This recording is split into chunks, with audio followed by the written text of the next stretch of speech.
Hello everyone, welcome to the first video of a series of videos that I will be preparing on the basics of stock trading. So the first video today is about understanding trend and momentum. मैं लगभग 15 साल से stock market में invest कर रहा हूँ और trade कर रहा हूँ और मैंने जो भी नॉलेज गेन की है वो मैं इन वीडियोस के ज़रिए आप लोगों के साथ शेयर करना चाहता हूँ। और उसका एक और भी कारण है, वो ये है कि मेरे कुछ दोस्त हैं जो कि पैंडेमिक की वजह से जिनकी नौकरी चली गई है और उन्होंने आज तक कभी स्टॉक मार्केट में इन्वेस्ट किया नहीं है। तो उन्होंने मुझे रिक्वेस्ट किया कि वो स्टॉक मार्केट को समझना चाहते हैं, ट्रेडिंग को समझना चाहते हैं, टेक्निकल एनालिसिस को समझना चाहते हैं, तो मैं उन्हें सिखाऊँ। तो मुझे सबसे अच्छा ऑप्शन ये लगा, मैंने उन्हें कहा कि मैं एक-एक करके वीडियो सीरीज़ बनाता जाता हूँ और बेसिक से स्टार्ट करता हूँ और वो ये वीडियोज़ को देख सकते हैं यूट्यूब पे और स्टॉक मार्केट को स्टेप बाय स्टेप, ट्रेडिंग को स्टेप बाय स्टेप समझ सकते हैं। मैं स्टॉक मार्केट में लगभग 15 साल से ट्रेड कर रहा हूँ और तब से ट्रेड कर रहा हूँ जब निफ्टी लगभग 3000 पे था 2006 में। मैंने स्टॉक मार्केट के अप्स एंड डाउन्स भी देखे हैं, बहुत सारे। और स्पेशली जो 2008 का मार्केट क्रैश था, उससे मुझे बहुत कुछ सीखने को मिला। जो लोग काफ़ी टाइम से मार्केट में हैं, उनको पता होगा कि ये टाइम वो था जिसमें कि इस्पात इंडस्ट्रीज़ बहुत ज़्यादा चल रहा था। ख़ैर, इन चीज़ों के बारे में हम अब सब विस्तार से बात करेंगे, लेकिन अभी काम की बात शुरू करते हैं। तो हम पहली स्लाइड पे चलते हैं और वो है टेक्निकल एनालिसिस। वो इस स्लाइड में मैंने कुछ पॉइंट्स लिस्ट किए हैं, जो कि ये बताता है कि टेक्निकल एनालिसिस क्या है? और टेक्निकल एनालिसिस सिंपली एक मैथमेटिकल कैलकुलेशन है, जो अलग-अलग तरीके से मैथमेटिकल कैलकुलेशन अप्लाई करी जाती है प्राइस पे, माने माने भाव पे और वॉल्यूम पे। और उसका पर्पस सिर्फ़ एक ही होता है ये सारी मैथमेटिकल कैलकुलेशन का, 2-3 चीज़ें समझना। आप डिटेल में जाएँगे तो बहुत कुछ है समझने के लिए, लेकिन जितना सिंपल रखेंगे उतना ही आसान होगा चीज़ों को समझना। जितना आप इसके अंदर घुसते चले जाएँगे, उतना ही मुश्किल होती जाएँगी चीज़ें। तो ये समझ लीजिए कि टेक्निकल एनालिसिस जो है, वो प्राइस और वॉल्यूम डेटा का एनालिसिस है। और प्राइस को हम पे जब हम टेक्निकल एनालिसिस अप्लाई करते हैं, तो हम ये समझने की कोशिश करते हैं कि प्राइ के क्या अप ट्रेंड है या प्राइस का साइडवेज़ मूवमेंट है या प्राइस नीचे गिर रहा है, माने डाउन ट्रेंड है। और उसी तरीके से जो वॉल्यूम है, जब उसपे हम टेक्निकल एनालिसिस अप्लाई करते हैं, बेसिकली मैथमेटिकल कैलकुलेशंस अप्लाई करते हैं, तो हम ये समझने की कोशिश करते हैं कि मार्केट में सप्लाई है या डिमांड है। सप्लाई होगी तो भाव गिरेगा, माने बियरिश हो जाएगा, और अगर डिमांड है तो बुलिश हो जाएगा और भाव ऊपर चढ़ेगा। और बहुत सारी डेफ़िनेशन है टेक्निकल एनालिसिस की, लेकिन ये मेजर चीज़ें हैं टेक्निकल एनालिसिस में, जो पॉइंट्स यहाँ पे मैंने लिखे हैं, ये चीज़ें हैं जो टेक्निकल एनालिसिस होती हैं। और टेक्निकल ट्रेडर्स क्या करते हैं? Technical traders basically technical analysis apply करते हैं, समझने की कोशिश करते हैं कि ट्रेंड है, तो वो ट्रेंड में एंट्री लेते हैं और पर्पस है प्रॉफ़िट लेना और टाइम से एग्ज़िट कर जाना। अब टेक्निकल एनालिसिस करने के लिए टेक्निकल इंडिकेटर्स का इस्तेमाल किया जाता है।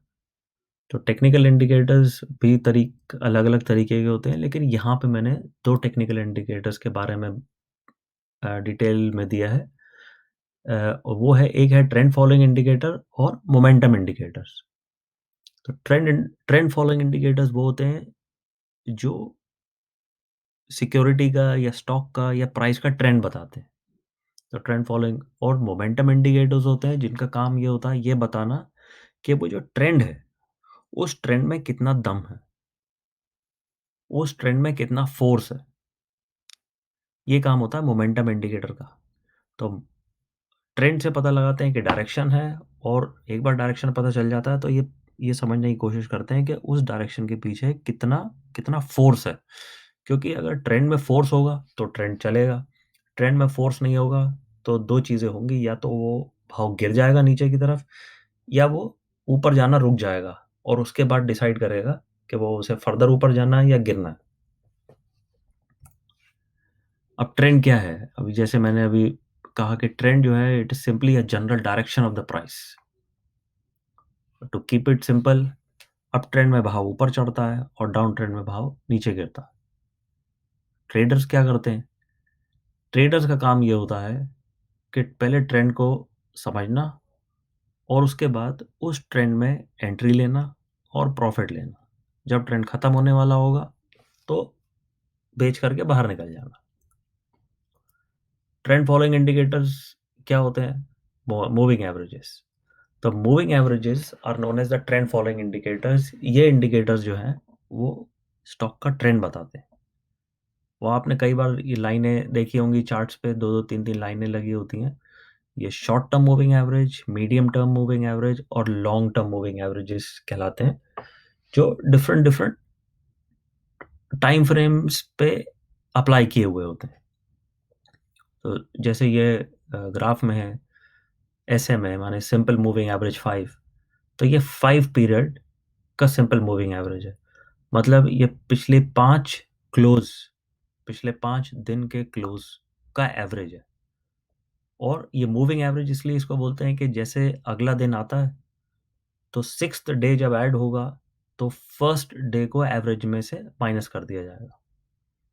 अभी गूगल में आप करेंगे ये सब चीज़ें तो आपको पूरी की पूरी कैलकुलेशन मिल जाएगी, लेकिन मोटे तौर पे समझने के लिए ये काफ़ी है कि SMA5 5 दिन का मूविंग एवरेज है, SMA15 15 दिन का और SMA30 30 दिन का मूविंग एवरेज है, जो कि लॉन्ग टर्म मूविंग एवरेज कहते हैं। उसको लॉन्ग टर्म मूविंग एवरेज भी कहते हैं।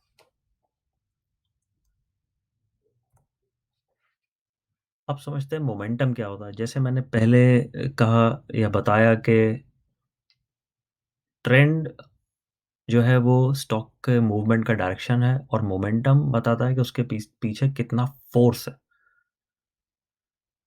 तो वो मोमेंटम आप जब समझेंगे तो आपको समझ में आएगा कि हाँ, जो ट्रेंड है वो एक्चुअली उसमें वो ट्रेंड कंटिन्यू रहेगा। अगर ट्रेंड के पीछे फोर्स है तो ट्रेंड कंटिन्यू रहेगा, ट्रेंड के पीछे फोर्स नहीं है तो ट्रेंड खत्म हो जाएगा। अभी इसका सिंपल एग्जांपल ये है कि जब आप कार चलाते हैं तो कार अगर चल रही है तो कार में ट्रेंड है। अगर आपने उसमें एक्सीलरेटर दबा दिया तो सडनली कार की स्पीड बढ़ने लगती है। ये आप ये एग्जांपल से समझिए कि जब कार की स्पीड बढ़ती है तो इसका मतलब कार में अब मोमेंटम है, माने कार में फोर्स है। तो उसकी स्पीड बढ़ती चली जाएगी, माने उसका ट्रेंड बढ़ता चला जाएगा। अब आपने एक्सीलरेटर हटा दिया। एक्सीलरेटर हटाने का क्या मतलब है? एक्सीलरेटर हटाते ही कार का जो मोमेंटम था वो हट गया उसमें से। लेकिन फिर भी आप देखेंगे कार आगे चलती चली जा रही है। इसका मतलब ट्रेंड तो है, लेकिन फ़ोर्स खत्म हो गया। तो 2 बातें हो सकती हैं, या तो आपकी गाड़ी आप ब्रेक लगा देंगे, गाड़ी रुक जाएगी और आप रिवर्स चले जाएँगे, या आप धीरे हो रहे हैं और उसके बाद फिर रफ़्तार पकड़ लेंगे। तो ये कॉन्सेप्ट है मोमेंटम का समझने के लिए। अब मोमेंटम के बारे में गूगल करेंगे तो आपको बहुत इन्फॉर्मेशन मिल जाएगी, लेकिन अगर आप हाई लेवल पे समझने की कोशिश करें, तो ये फ़र्क है ट्रेंड और मोमेंटम के बीच में। अब मैंने इतने साल की प्रैक्टिस के बाद बहुत कुछ पढ़ाई करी, बहुत समझने की कोशिश करी, बहुत डिटेल में चीज़ों को समझा और पूरा चक्कर काट के इस नतीजे पे पहुँच गया कि बहुत डिटेल में जानने की ज़रूरत नहीं है और सिंपल जितना सिंपल वे में आप इन चीज़ों को समझेंगे, उतना ही आसान आपके लिए ट्रेडिंग होता चला जाएगा। अब मैंने यही दिखाया यहाँ पे कि जब कार नीचे की तरफ उतर रही है, तो उसमें मोमेंटम है, फिर वो जैसे ही चढ़ाई आने लगेगी, तो उसकी स्पीड कम होने लगेगी, तो माने मोमेंटम कम होने लगेगा और कार की स्पीड भी कम होने लगेगी, ट्रेंड भी कम होने लगेगा। और फिर अगर जब कार दोबारा ढलान पे आ जाएगी, तो फिर उसकी स्पीड बढ़ने लगेगी, उसका मोमेंटम बढ़ने लगेगा। ये कॉन्सेप्ट जो है ट्रेडर्स के लिए ये बहुत ज़्यादा ज़रूरी है इस कॉन्सेप्ट को समझना। ट्रेंड और मोमेंटम, सारी की सारी टेक्निकल एनालिसिस, सारी की सारी स्टडीज़ सिर्फ़ ट्रेंड और मोमेंटम पे ही बेस्ड है।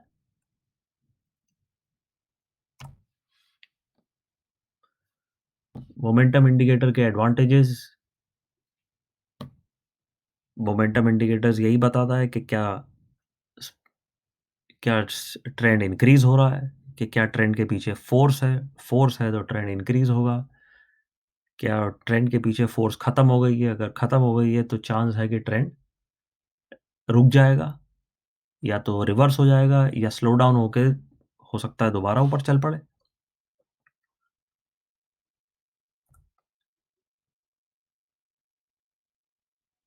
अब यहाँ पे मैंने एक बहुत सिंपल वे में एक इंडिकेटर समझाया है, MACD, called moving averages convergence and divergence.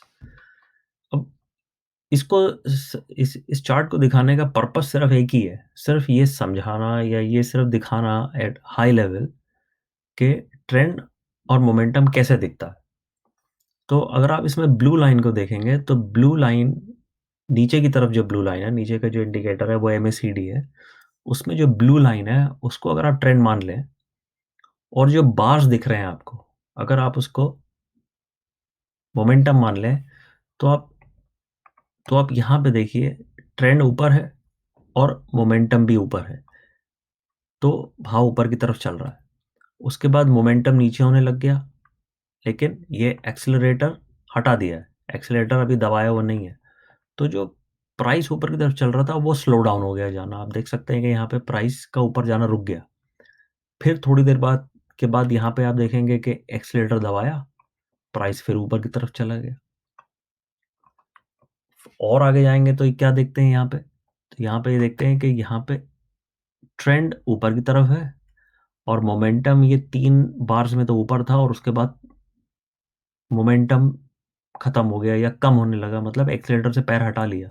तो एक्सेलेरेटर से पैर पैर हटाया तो क्या हुआ? स्पीड जो ऊपर जा रही थी वो धीरे होने लग गई और फाइनली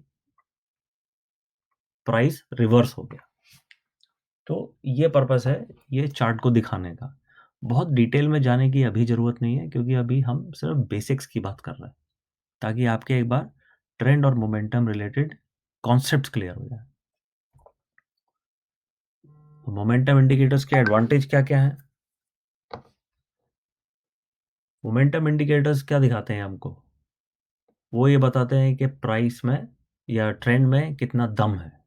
ट्रेंड में दम है तो ट्रेंड चलेगा, ट्रेंड का दम दम खत्म हो गया तो ट्रेंड रिवर्स हो जाएगा। रिवर्स हो भी सकता है और ट्रेंड रुक सकता है, और रुकने के बाद वो दोबारा अपना पुराना ट्रेंड जो है वो रिज़्यूम कर सकता है। माने वो अगर ऊपर की तरफ जा रहा था तो स्लो डाउन हो गया, उसके बाद वो दोबारा ऊपर की तरफ चल सकता है।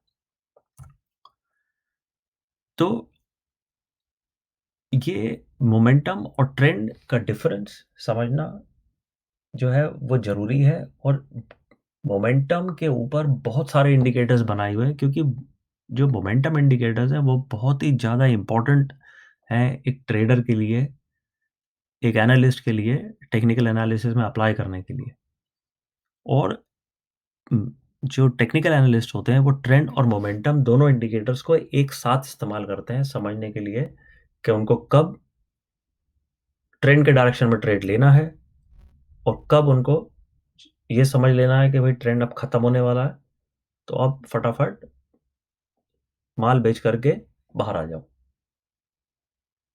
ये टेक्निकल एनालिस्ट का काम होता है। सो आई होप आप लोगों को मेरा वीडियो अच्छा लगा होगा। अच्छा लगा है तो आप लोग देखिए और वीडियो को बार-बार देखिए, उसकी स्लाइड्स देखिए, और जिस किसी को ज़रूरत हो इस नॉलेज के बारे में, उनके साथ शेयर करिए। आप मेरे से अगर कुछ और वीडियोज़ या और कुछ इन्फॉर्मेशन चाहते हैं, तो सिर्फ़ कमेंट्स में लिख दीजिए। मैं जल्दी से जल्दी एक और वीडियो बनाऊँगा और उसको रिलीज़ कर दूँगा। Thank you very much.